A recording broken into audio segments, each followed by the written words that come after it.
Good afternoon, everyone. We are thankful that you all could join us. We have people here watching this live with us and people from all over the nation. So we're certainly excited that you guys could join us. I think you guys will be blessed.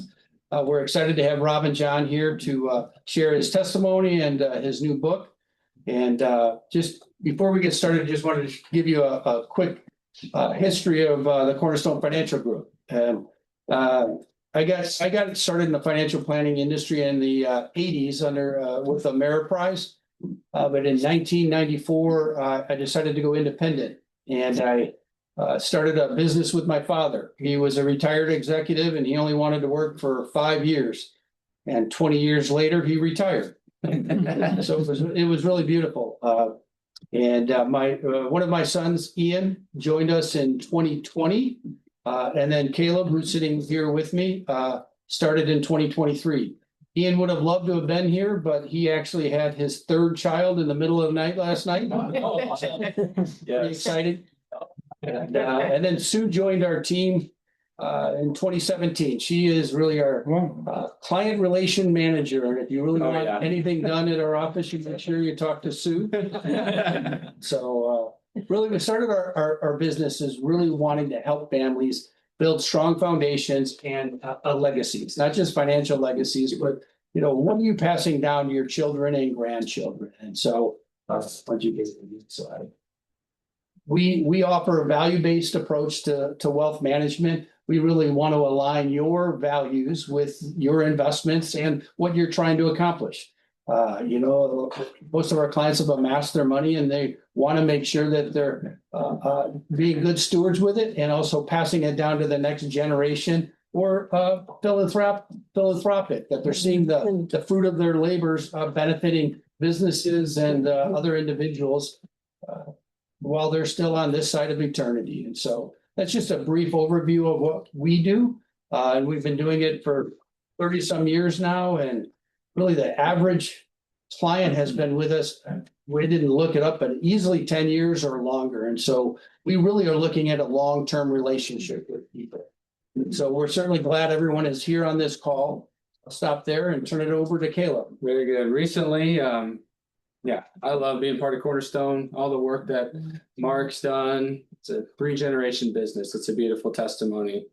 As you guys see here on this slide, the last thing we do is investment management. And recently we've come into contact with Eventide Asset Management. And that's Robin John, who we're having on the call today, the CEO and one of the co-founders here. And he's going to share a really inspiring story. Sorry, Robin, definitely cut this picture of you again. But he's going to share his journey. We actually had the pleasure of shaking his hand a couple of weeks ago at our advisor conference in Destin, Florida. And man, just hearing his story, hearing his journey from India to starting Eventide Asset Management and how really we can use our investments for impact, for good and justice and helping the world become a better place. And that's essentially what Robin's going to talk about today. So we're really excited. I have the pleasure of introducing Robin today.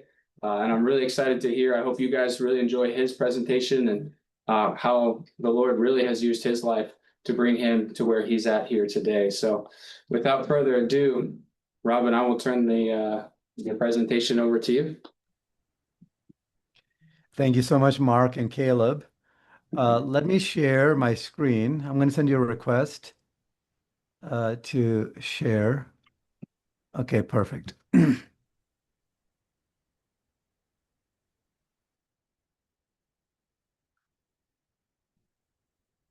Okay, so thank you everyone for joining today. And again, Mark and Caleb, thank you for that introduction and for having me on. Really what I'm going to share today is really a testimony more than a teaching. I think there's a teaching involved here. I do refer to the Bible a lot, but it's also a personal testimony. And I apologize about my voice as well. I've been traveling a lot. I think I got a small cold. So again, thank you, everyone. So a couple of years ago, I was at a church, and a visiting pastor approached me and said to me, "Son, what are you doing for God?"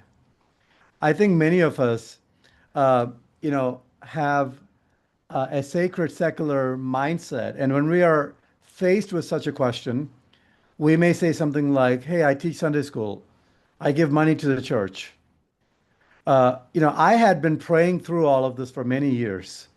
And so I decided to explain to the pastor what I do Monday through Friday, 5 days a week, probably 60 or so hours a week. And I said, well, I strive to honor God by allocating capital into companies that promote human flourishing.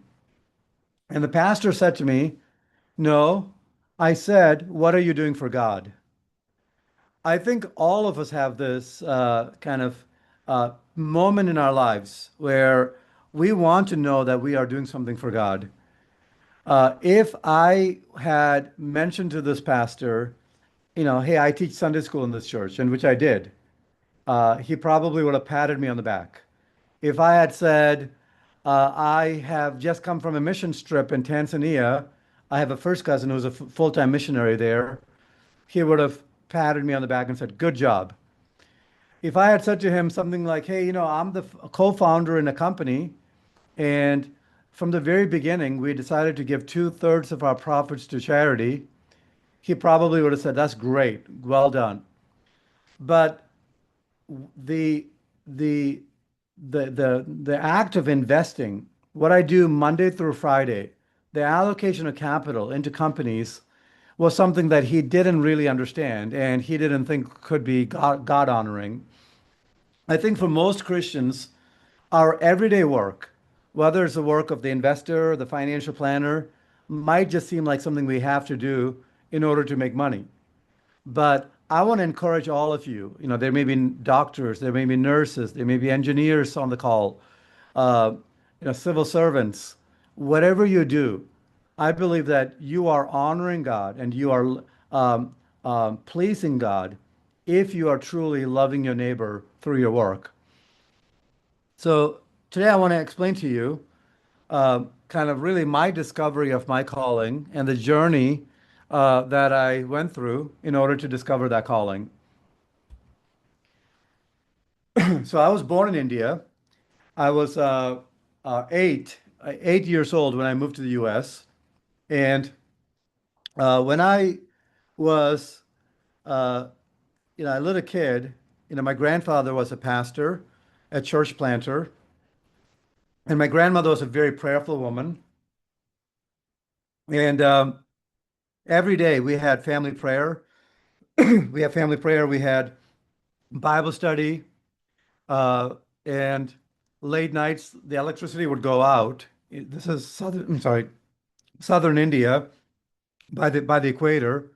The electricity would go out, and um, late nights we would just pray. We would memorize scripture together, and ultimately, when I moved to the U.S. as an 8-year-old, I had to learn a new language, a new culture, and I um, ultimately took a job when I was 21 years old at a company. Sorry, if you don't mind, let me get a water. I'll be right back, okay?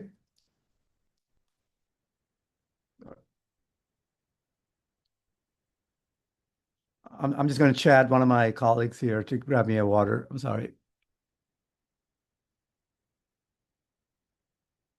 Or Spencer, if you could do that. Rob Carney is sitting out right outside, or Stanley, if you could chat them, that would be great. And I'll continue. No problem. Okay, okay, thank you.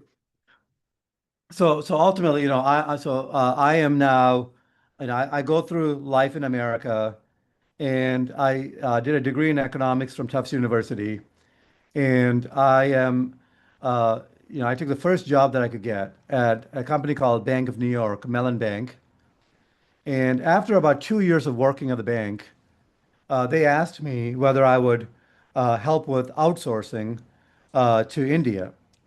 It was a huge opportunity for me. The company has 16,000 employees, and here I am as a 24-year-old with an opportunity to work with senior management in the company. And I'm thinking, okay, great. This is a great opportunity to move up the corporate ladder, great opportunity to make a lot of money. And yet, um, um, I had the sacred secular mindset. Like, am I really serving God? Am I honoring God through my work? Thank you. Thank you so much. Okay. Robin, and you can reshare again whenever you're ready. Yes, yes.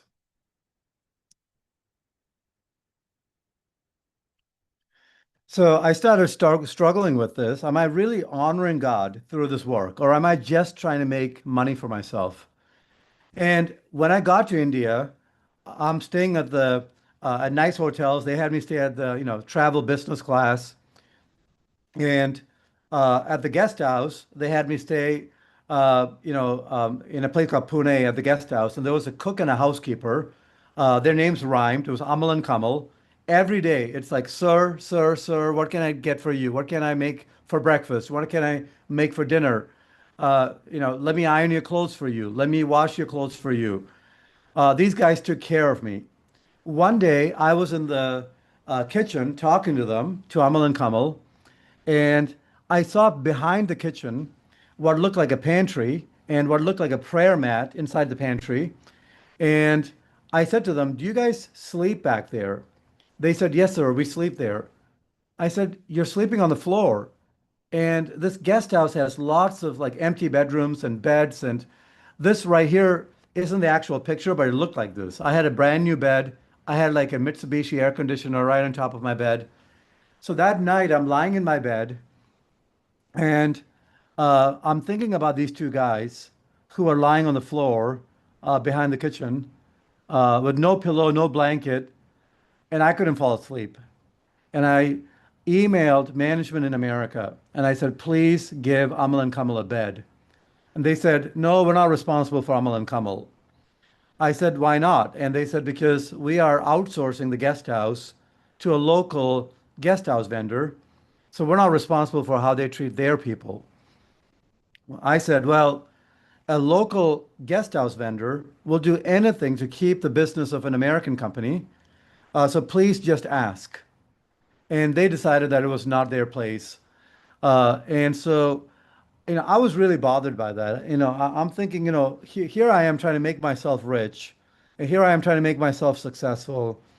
And these two guys that are taking care of me and just are lying on the floor behind the kitchen. And a couple of days later, I was sitting in the living room of the guest house, and I saw one of my American colleagues walking out through the front door, and I saw Kamal walking in through the front door, and my American colleague said to Kamal, "Servants shouldn't use the front door." You know, I was shocked. Kamal walked in. Kamal looked at me. Kamal said, "Sir, I am a human being too." This really bothered me. I'm also Indian. Amal and Kamal look like me. I was 24 years old. They must have been 24, 25. Uh, as I mentioned earlier, I came from India. I grew up in a very poor background as a kid. My grandfather was a pastor. And the only difference between Amal and Kamal and myself is that I had the opportunity to move to the US as a young kid. And I got an education. And now I get to come back to India like a big shot. While these two guys are serving me and they're suffering. And I really started praying about this. And I said, God, I used to pray that you would call me into ministry. And here I am trying to make myself rich. What am I doing? What is my work contributing to? Am I just trying to make rich people richer? Or is there a way for me to serve the Amals and Kamals of the world? So that really got me to think through the purpose of my work in India. And ultimately, I felt dissatisfied and I ended up leaving that job and I moved back to the US. After moving to the US, I decided that I needed to spend time in prayer. Um, and so I late nights, I would sit by the washing machine and dryer. This is the actual picture of my parents' basement, and they had a bedroom on the other side of the basement. And as a kid, I grew up. I slept in the bedroom with my brother.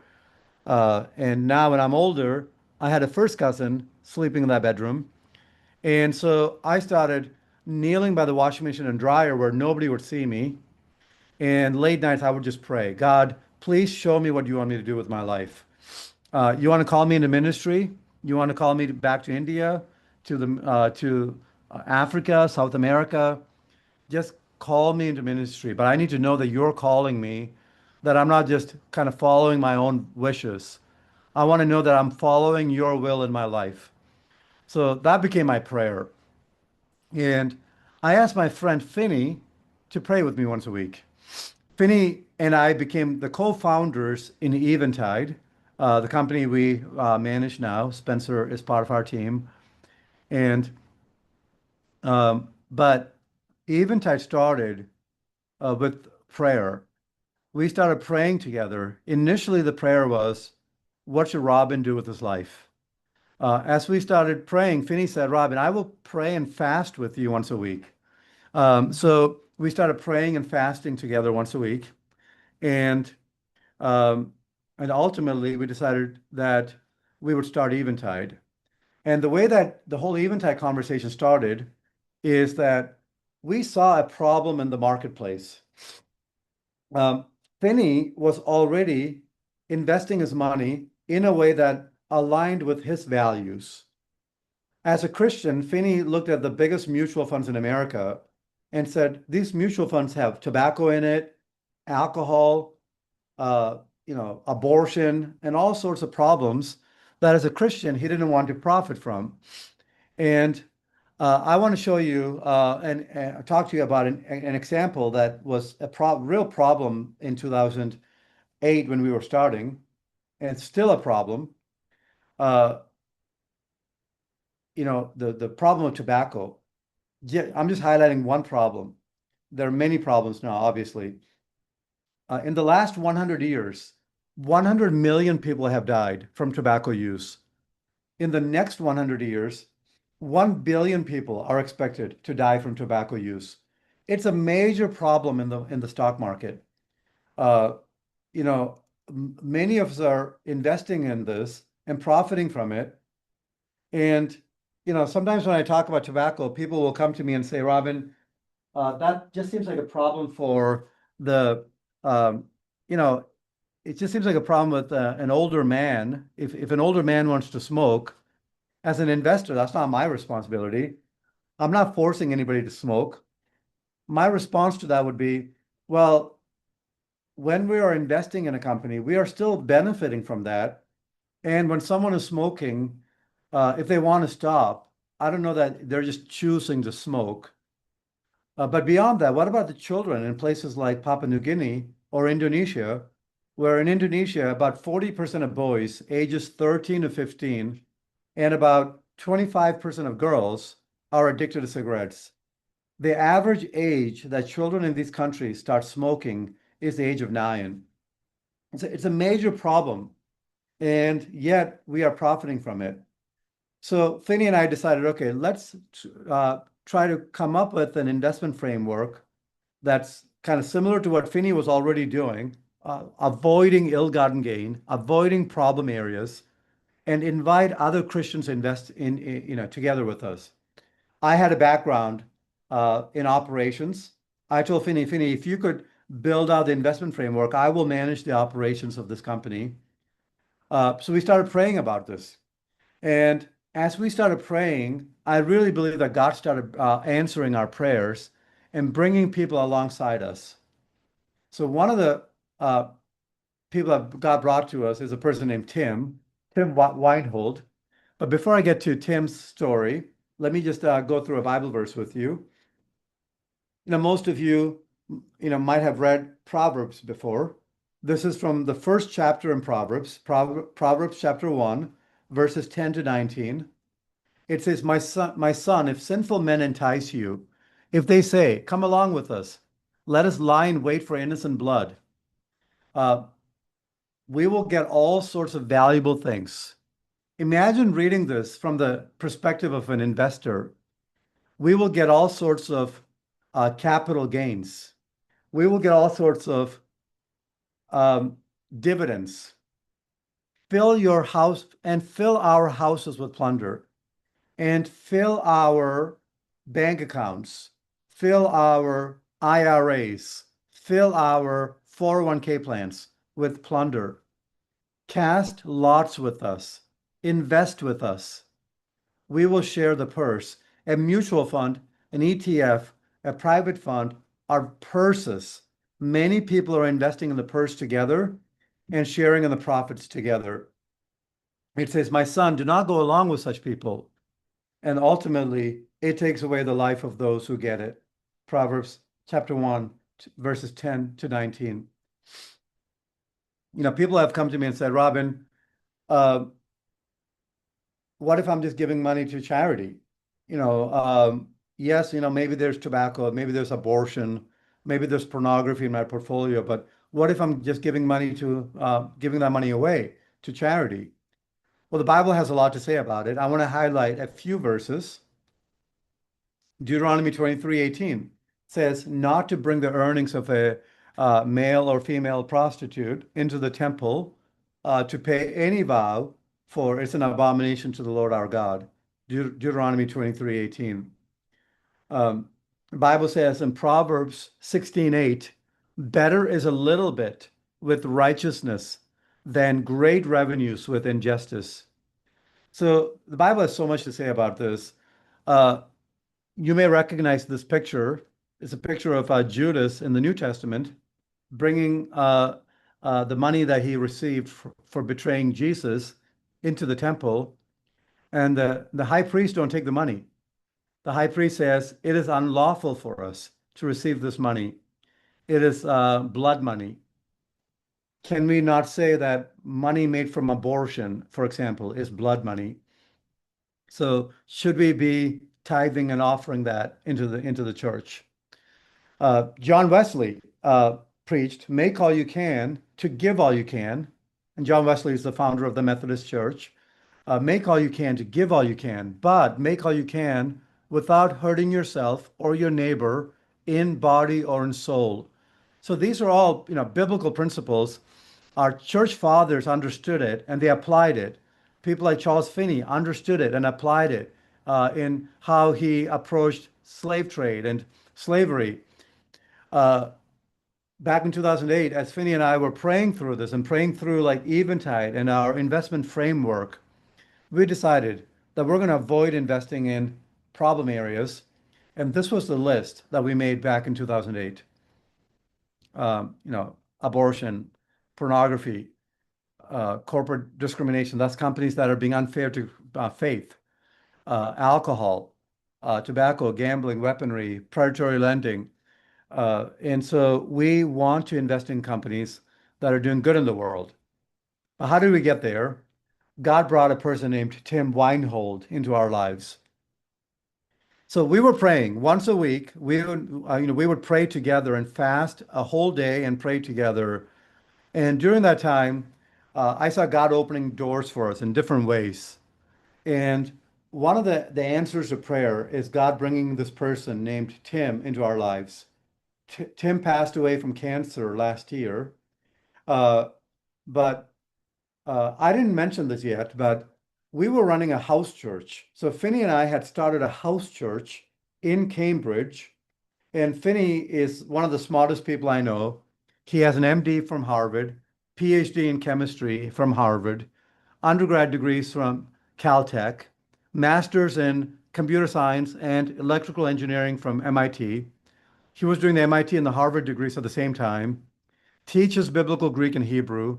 He's a student of church history and apologetics. So when we started this house church in Finney's house in Cambridge, we had students from Harvard and MIT and Tufts University, where I graduated from, coming to the house church to learn from Finney. Finney would teach the Bible. And one day, this guy named Tim, who's much older than us, sends me an email. Well, he called me actually. He called me and said, Robin, I got your phone number from the house church website. I want to come and visit the house church. And I know the date because I emailed him back on the same date. It was June 13, 2008. We launched our first fund, the Gilead Fund, on July 1, 2008. So this was 2 weeks prior to the launch of our first fund. So, Tim it was amazing how Tim shows up. So Tim Googles house churches in Cambridge, Massachusetts. He had never been to a house church in his life. He has no clue that Robin and Finney are starting a Christian mutual fund. We have no clue that he is a student of faith and business. Uh, he was a deep thinker, deep student of faith and work, but specifically faith and business. He was on the advisory board for Jeff Van Duzer, who wrote the book Why Business Matters to God. Jeff Van Duzer used to be the dean of the business school at Seattle Pacific University. So I really do believe that Tim showing up at the house church was one of the ways that God is answering our prayer. And so Tim, he comes to me after the service and he says, Robin, I heard that you're starting a Christian mutual fund.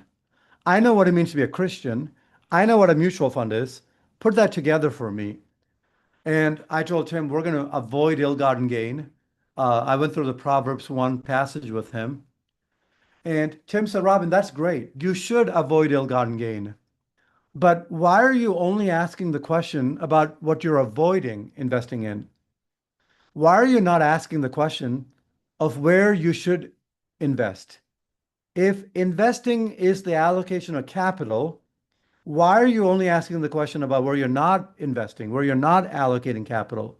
Where should Christians allocate capital?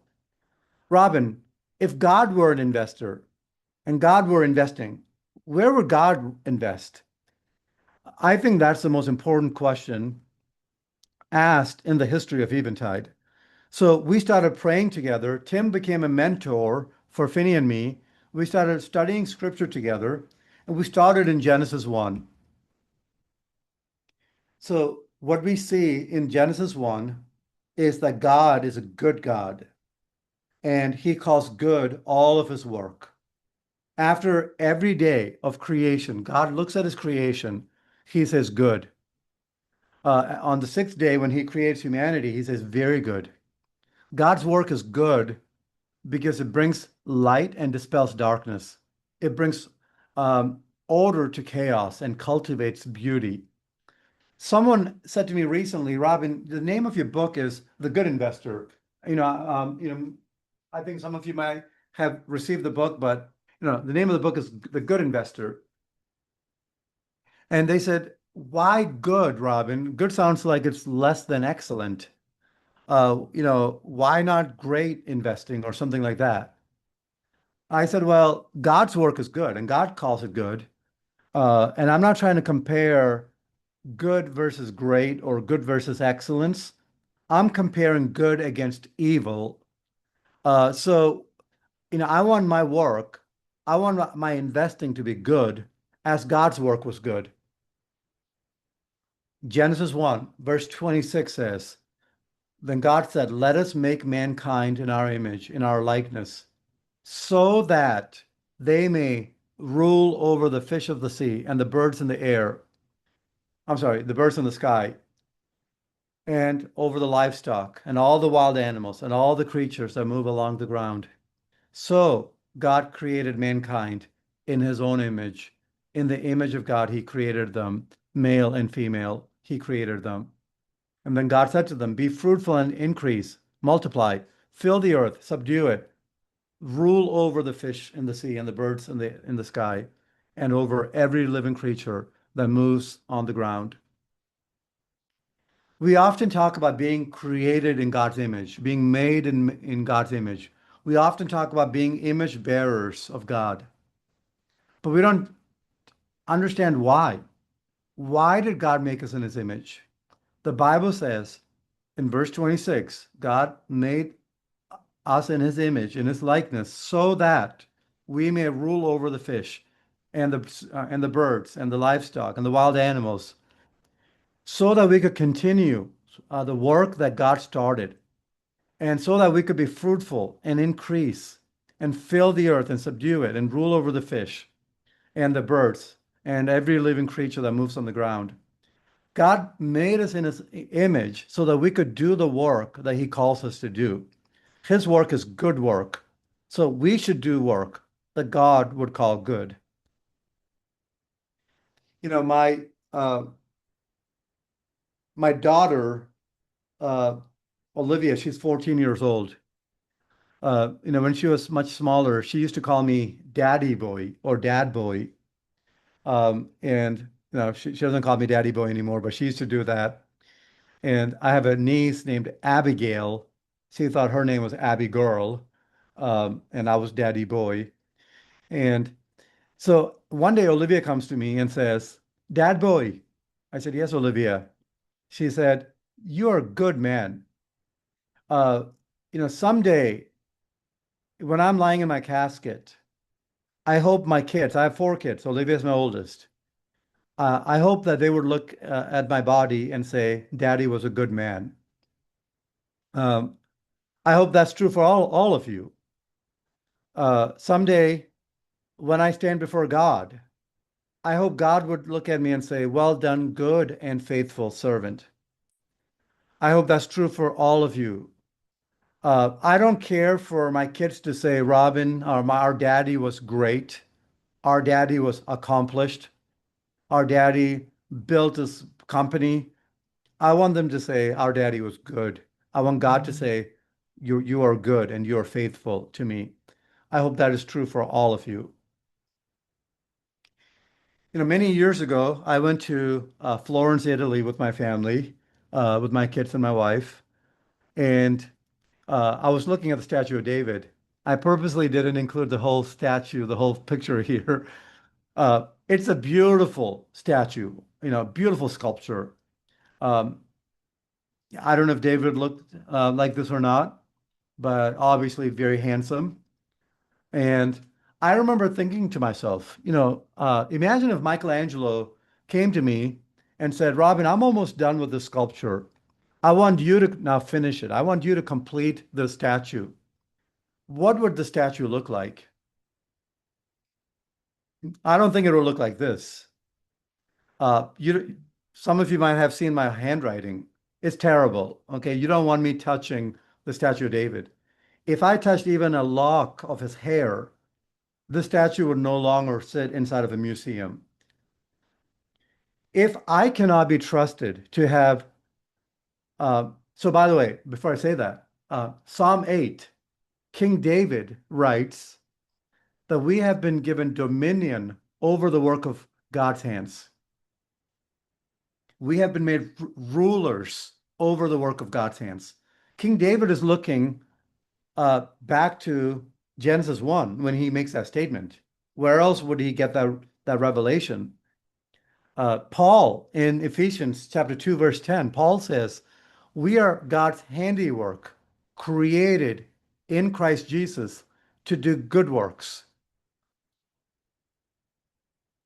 If I cannot be trusted, if Michelangelo cannot trust me to have dominion over the work of Michelangelo's hands, how can the God of the universe, the God that created Michelangelo, trust me to have dominion over the work of Michelangelo's hands, over the work of God's hands? It's an incredible thought that even when I cannot even make a statue like that, the God of the universe is saying to us, to each and every one of us, that we have been given dominion over the work of God's hands. I believe it's because I am not, and you are not, made in Michelangelo's image. I believe that God could trust us to have dominion over the work of his hands because we are made in his image. If I were made in Michelangelo's image and Michelangelo's likeness, and I was gifted in the same way that Michelangelo was gifted, then I can continue the work that Michelangelo started. But I believe that God uniquely gifts each and every one of us to do the work that he has called us to do. So I pray that for each and every one of you on this call, that whatever God has called you to do, that God will show that to you, that God will equip you, empower you to do the work that He has called you to do. So Tim Weinhold and I and Finney are praying, and we are thinking through, an investment framework. And we understood, okay, so how do we put this into practice? Should be by loving our neighbors through our work, through our investing. The greatest commandment in the Bible is to love God with all of our heart, soul, mind, and strength. The second greatest commandment is to love our neighbor as ourselves.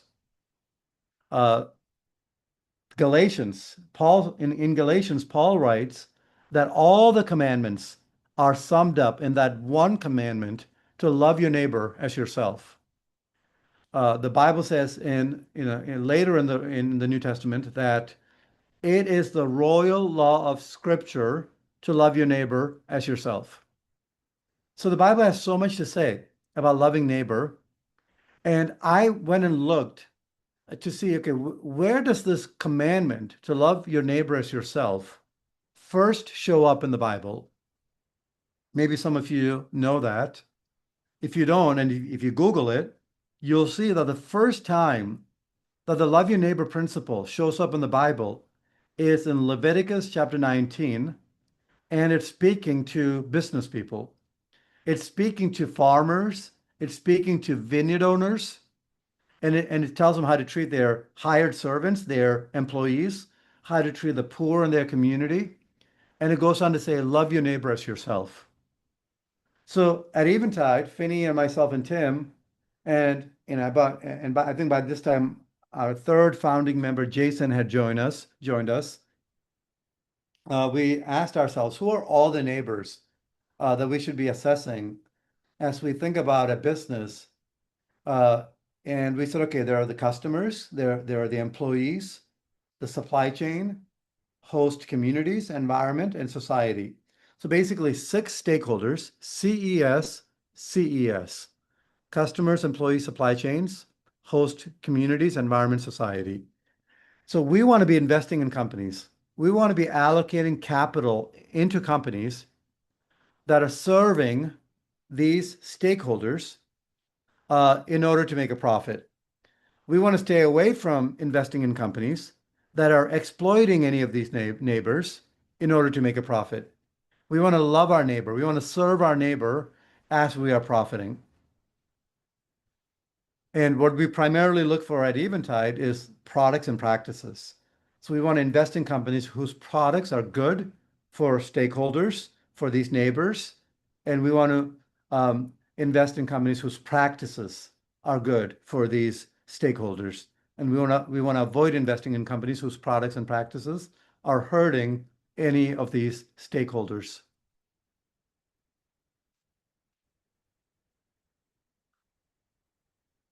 So I created a prospectus. So when you launch a mutual fund, you have to write up a prospectus and file that with the SEC. I filed the prospectus and with the SEC. And a person came to me. This was a person who was in the industry. He saw my prospectus, and in the prospectus I wrote, Eventide will not invest in companies involved with pornography, tobacco, abortion. I had a whole list of things. And this person came to me and said, Robin, why are you writing out all the things you're not investing in? Again, very similar question that Tim Weinhold asked me. And this person said, do you want to be known for what you're against or what you're for? What are you for? What are your values? So I reframed my thinking and I reframed what I wrote in the prospectus. If you look at the prospectus now, the values that we promote are in the prospectus. We value life at all stages. We value justice and peace. We value freedom from addiction. We value family and community. We value responsible management practices. We value environmental stewardship. Maybe some of you have something you may want to add. If so, send us an email. Let us know. So our purpose statement now is that Eventide strives to honor God and serve its clients by investing in companies that create compelling value for the global common good. Our tagline is investing that makes the world rejoice. I wish I could ask one of you if you could guess where that comes from. Is from the Bible, is from the Proverbs. Uh, there are two verses in Proverbs. Proverbs chapter 11, verse 10 says, when the righteous prosper, the city rejoices. But when the wicked prosper, the people groan. Proverbs 29 also says, when the righteous prosper, the city rejoices. And when the wicked are defeated, there are shouts of joy. Why is that? It's because the righteous are people that prosper by loving others, by taking care of the city. So as they prosper, the city rejoices. The wicked are people that prosper through exploitation.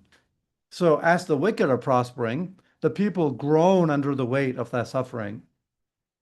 So we want to invest in companies that are promoting the common good. We want to invest in companies that are loving others, that are promoting, that are uplifting their neighbors. So as these companies are prospering, as we are prospering as investors, we want the city, we want the world to rejoice. We don't want people groaning under the weight of suffering, under the weight of exploitation, under the weight of tobacco and pornography and abortion and alcohol as we are prospering. We want to prosper in ways that love our neighbor. I mentioned to you earlier, and I apologize about my voice earlier, but when I was praying in that basement, I was praying that God would call me out of uh, the what I thought was a secular world, that God would call me into ministry. I had this high view of ministry, and we all should have a high view of ministry, church ministry. But I didn't think that God cared about everyday work. And I was praying. And I really believe that what God showed me through that prayer is that God cares about everyday work. And God was calling me back to finance. The Bible says in uh, Romans 12, verse 2 says, do not be conformed to the patterns of the world, but be transformed by the renewing of your minds, so that you may test and approve God's good, pleasing, and perfect will. That chapter goes on to say, let your love be without hypocrisy. Hate what is evil. Cling to what is good. So I have a renewed understanding of work now. I have a renewed understanding of business. I have a renewed mind when it comes to how I think about these things. I believe that God cares about our everyday work. If we are loving our neighbors, we're doing work that honors God, and that we're doing work that God would be pleased with. So business can love or cause harm to neighbor. Investing is ownership. Investing is partnership in business. Investors provide the capital that a business needs to further its mission. Investors participate in the ill-gotten and well-gotten profits of the business. And finally, this is something we don't often think about, but investors root for the success of the businesses that they invest in. So if I was investing in Playboy or something, um, every single time I'm looking, and it doesn't have to be a direct investment, it could be through an index like the S&P 500, but every time I'm looking at my statement, I'm hoping that the statement value is bigger, not smaller. That means that I'm hoping that the underlying holdings, the companies in my portfolio, are making more money, that they're selling more pornography, that they're selling more abortion, more tobacco, not less. So the question is, what are we rooting for in the world through our investing? What do we want to root for in the world? I think that's where we should be putting our money, so that our money is aligned with what we want to root for in the world. Our heart is aligned with our values. Jesus said in Matthew 5:16, let your light so shine before men, so that they may see your good works and glorify your Father in heaven. That's my encouragement to all of you. Let your light so shine before men, so that they may see your good works and glorify your Father in heaven. I believe that when we are doing work that promotes the common good, when at times, I'm not saying that faith-based investing leads to underperformance. I believe it's the opposite. And maybe during Q&A session, I could explain that more. But even if we have to sacrifice, when the world sees that we are willing to sacrifice in order to love others, when the world sees that we're not like the rest of Wall Street, that's known for greed. Every single movie made about Wall Street, money never sleeps, other people's money, boiler room, margin call, the corporation, every single money made about investors is that investors are greedy, that we're exploitative. Imagine if Christians on Wall Street are known for loving others, not for greed. Imagine what kind of a witness it would be, and how much more beautiful our testimony would be, our gospel would be when we do share the gospel with others. So God does care deeply about our work if we are reflecting God's image, God's goodness in our work. If we are loving our neighbors by serving their needs, let us work, let us invest for the glory of God. So we could, yeah, there's a QR code here for the book, The Good Investor. Thank you.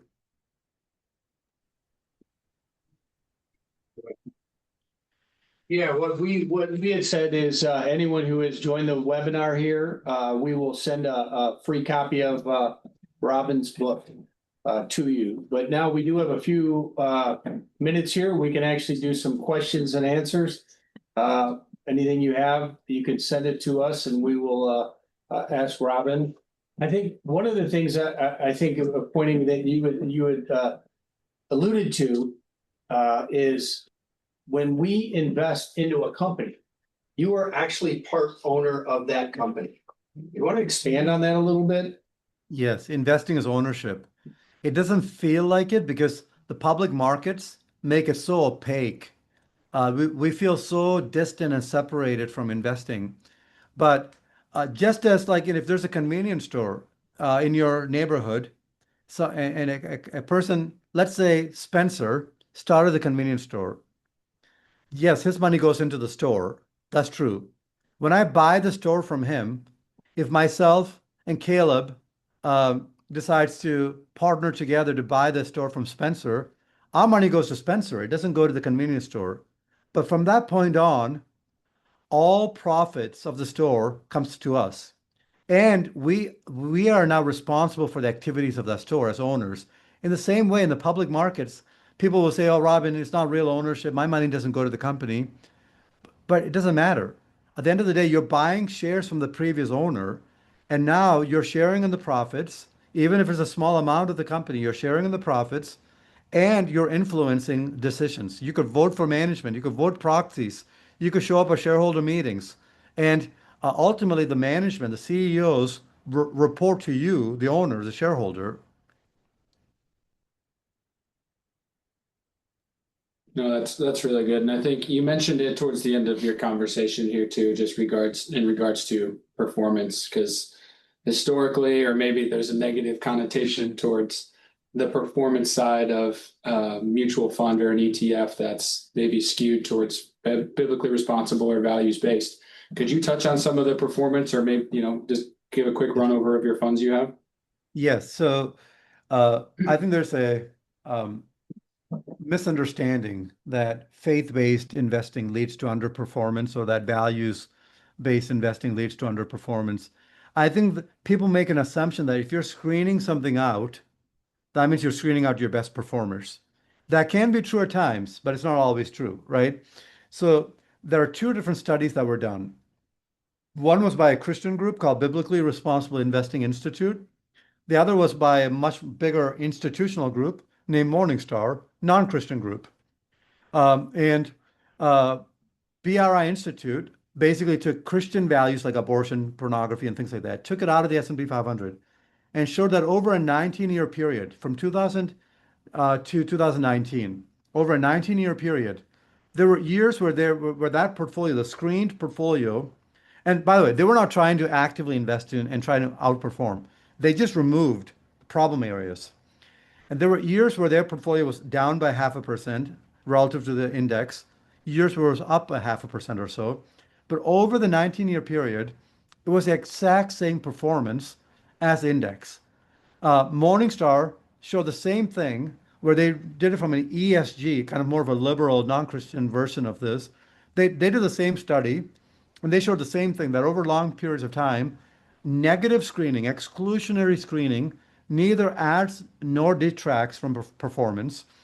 What we believe at Eventide is that if we understand positive value creation, if we understand positive metrics, and we implement that into our investing, the love your neighbor principle actually should lead to outperformance.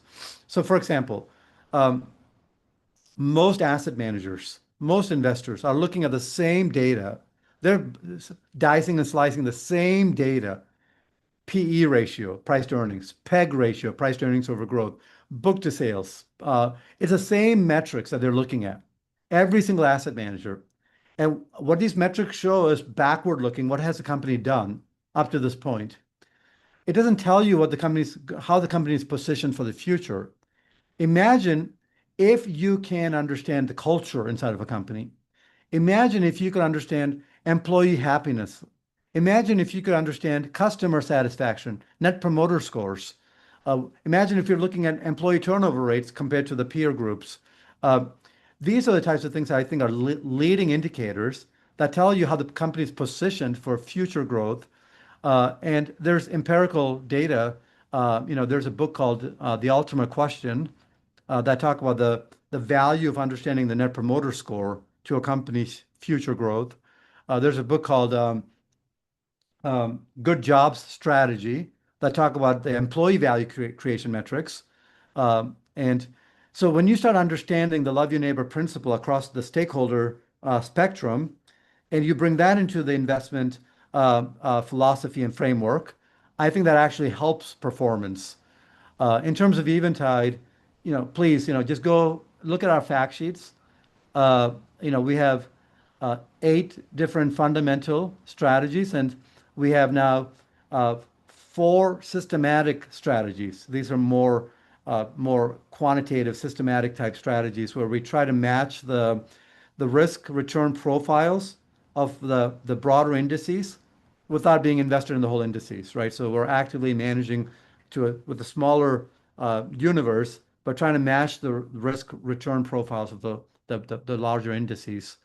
So we have the systematic business line and the fundamental that's trying to outperform its benchmark. And feel free to look at our fact sheets. Um, I believe since inception, all of our products except one, which is our technology fund, I believe are beating their benchmarks since inception.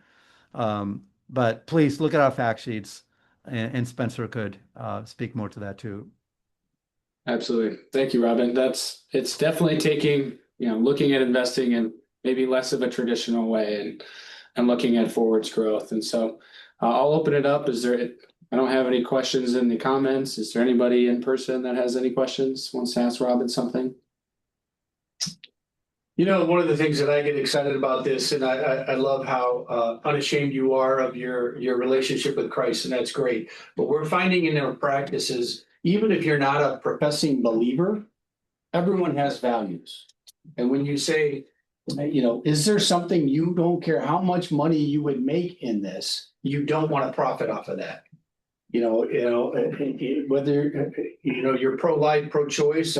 Most people, when you talk to them, say, "Hey, I have a great investment. It's in pornography or adult entertainment. You can make a lot." Overwhelming majority of the people we sit down with would say, "I would not want anything in there." It's a great thing to look and say, "What are you investing in your portfolio?" Yes. And the people that That's a here, good point. That's a good point. We have non-Christians in the company. We have conservatives and liberals at Eventide. And when I go through the interview process, almost always people would say, Robin, I vote this way. I am more pro-choice in how I vote, but I do agree with you that I don't want to profit from that. And I don't want to root for more and more of that in the world, right? So there's a difference when we think from an investor's perspective versus even how you may decide to vote or how you may decide to like where you might decide to give your give your dollars in terms of charitable giving. But when you are investing in something, you're let's take okay, I'll give you an example of that. Alcohol. Every Friday night, I go on a date night with my wife. My wife really doesn't like the fact that I buy sangria, but every like 2 weeks or so, I buy a sangria. Um, it's just one sangria. I don't feel I don't feel like I'm doing something wrong, right? But so as a patron, as a customer, I have a relationship with alcohol that's different than as an owner, as an investor. So when you're investing in many of these big alcohol companies, the thing you have to understand is that about 75 to 80% of the revenue that comes into these companies come from people that have more than 50 drinks in a week. So as an investor owner, I think about alcohol very differently than I do as a patron. As a patron, I could be responsible, but as an investor, I have to be careful that there are people out there that I'm profiting from, that these companies are promoting alcohol to, that they really shouldn't be promoting alcohol to. That's a great point. That's really good point. That's really good. Yeah. No, unless oh, here we go. We got a couple questions here. Here we go. One question. We got two questions, Robin, if you got a couple more minutes. Yes, yes. First one here. How do you guys find companies to invest in? It's a very good question. So we have a team of analysts at Eventide, and we don't believe that there's such a thing as an expert in India or an expert in America. Like, we believe the expertise is at the industry level. So we hire analysts at the industry level and we train them. Being in Boston, we get really good, young people coming from Harvard Business School, MIT Sloan, and other schools here. And we train them under our philosophy of thinking about value creation, loving neighbor. And so we want to, so at the industry level, each of the industry analysts are looking for the highest value creation stories within that industry. They're looking for themes of human flourishing within the industry. So when it comes to cars, vehicles, it might be autonomous driving might be a theme, right? Just safer transportation might be a theme. So they're looking at themes and saying, okay, within these themes, which companies are doing the best job? And we have another team at Eventide called the Business 360 team. That's an ethics team. That team is working alongside our industry analyst team. And if that team says, hey, yes, we love the theme, but we're finding practices at this company that violates Eventide's values, that team could override and say, no, we're not investing. So if there's a debate between the two teams, it comes to myself and Finney, the two co-founders, and we will make a decision. Do we feel comfortable or not investing in that company? So really, it's a bottoms-up approach at the industry level. And the industry analysts are finding the best stories, and every company they have to answer questions regarding the six stakeholders: customers, employees, supply chains, host communities, environment, society. Is the company's products and practices creating value, compelling value? Is the company positioned for future growth? Is it participating in a secular trend that we believe is profitable but also good for the world? So these are the types of questions we're asking, and ultimately, we're trying to build portfolios that also are kind of non-correlated, right? So internally, we want to make sure that there's internal diversification and non-correlation as we put these names together next to each other. That's really good. What's the next one? So on that note of picking companies, another question here. What companies do you have in the technology fund? And specifically, I like this question. How does Tesla do in that screening process? Very good question. So we're not investing in the Mag 7. The only company we are is NVIDIA. And we recently created a company highlights document. Spencer, I believe it's compliance approved, right? If so, you could email that over. So we go through some of our technology names there, why we like these companies. So we're not investing in many of the large technology companies because of issues that we have. We've never invested in social media. We tend to invest in things like autonomous driving and cybersecurity and things like that, companies that are promoting good in the world. With social media, I'm not saying that it doesn't promote good, but we have too much concern around those types of companies. I believe we might be investing in Tesla, Spencer. I'll have to come back. We used to invest in Tesla in the past. It hasn't passed in a while, but there was a time when it did. Yeah, so there may be some practices there that we're uncomfortable with. We used to invest in it from a clean energy. I think we like the theme. But since that point, there has been some practices, and it's crazy. But part of the issue with Tesla might also be just Elon Musk's focus recently. But yeah, I'm not exactly sure what the failures are. Spencer, you may know better. If you want me to, we could reach out to our Business 360 team and get back to you on that. Yeah, Yeah. a couple thoughts if I'll just kind of share. First off, on Mag 7, a lot of people, so technology drives our world in a lot of ways, and that's for good and for bad, and they can get their tentacles into a lot of different business lines. I think for companies like Meta, they've actually been flagged over 6 times in the past 2 years for child sexual content and not having proper risk controls in place. And so that's a great question where you'd ask, like, hey, as a person who's desiring to do good, and if I were an owner, how would I feel knowing that my company was flagged over and over for that? Like, what would I do about that? But I also, for everyone on the call, I just want to make a quick plea. We need voices of integrity when it comes to technology. And I think that's something that Eventide is doing, and we need more faith-based investors because tech is at the center of our world. So we need to be thinking about tech. I'll use a quote from Jurassic Park. We were so busy thinking about if we could, we never stopped to ask if we should. If you think about tech in that way, our world's moving so fast, and what can we do and what can we do? Pausing to just think, but should we? And am I allocating capital into things that are really at that nexus of tech and truly helping people through and through is something to think about. So from a tech perspective, we love to talk about things like we have a name that's in specifically like custom parts, like it uses AI to help people who need parts in manufacturing create, the material that they need. So it's helping supply chains. It's helping people who need specific goods to be matched up with someone who could make those goods. There's all sorts of cool stories in there, but I would actually say, especially within tech, because it governs our lives, we need to make sure we're using our voices for good. All right, sorry guys. No, I think that's good. I think because we're running out of time, Spencer, I think you're good at this as far as, why don't you close us as far as the screening? What Eventide does, we can do that. I think you had mentioned you wanted to say something on that. Yeah, sure. I'll close this. So Eventide, we take an avoid, embrace, engage approach. And so really, as far as just implementing this and next steps, I actually just wanted to direct everyone to Cornerstone and to you all.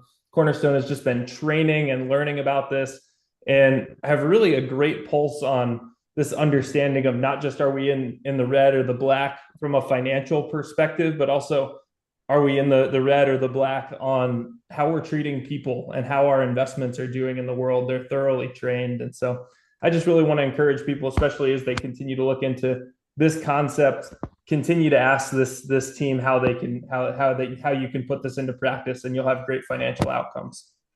Right. We have the ability, anyone, if you have friends, family, you want to check out your portfolio, you could send that portfolio. It doesn't have to have numbers. We can screen it and tell you where there's flags. Eventide in the back of Robin's book, he has a barcode. You can do it through Eventide. We just really want to get this message out so people are intentional of what they're investing in, are their investments aligning with their values, whether they're biblical values or not. At least you're knowing what you're profiting off of. So That's incredible. Robin, you want to anything you want to say at the end here? No, I just want to say, we need more financial advisors like you that lead with conviction. So thank you for leading with conviction in this area.